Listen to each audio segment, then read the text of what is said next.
Now, in less than a year, military members from Valcarce will also deploy to Afghanistan, and their training has already started. Sergeant Cedric Amel followed the 5th Combat Engineer Regiment during a day of training, and here's what he covered.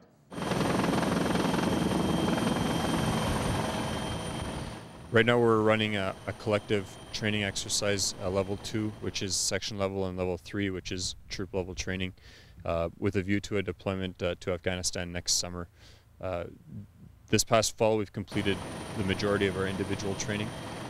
This is really our first chance to work together at the troop and section level collectively, and it's actually going to be our last chance to do so within the engineer family before we move towards combined arms training, where we'll be supporting the infantry companies with engineer support. I've been in contact with the squadron commander who's presently in Afghanistan and taken as many as possible of his recommendations and lessons learned from recent operations into creating the scenarios for this exercise. And just because of the nature of the conflict that we're preparing for, it's actually critical that we start right from the beginning to prepare the soldiers as much as possible for that type of operating environment and for the type of task they're likely to see when they arrive in theater.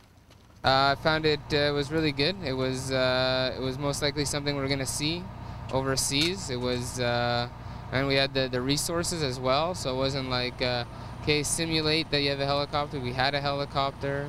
We got off the helicopter. We got right into it. We got on our enemy. Like you said, the enemies weren't superheroes. As soon as we came in contact, we overpowered them. They went down. We did our mission, and then when it was done, we turned to the LZ and come back home to eat. In a future episode, we will show you how the 5th Service Battalion is training. For Army News in Valcartier, I'm Sergeant Cedric Amel.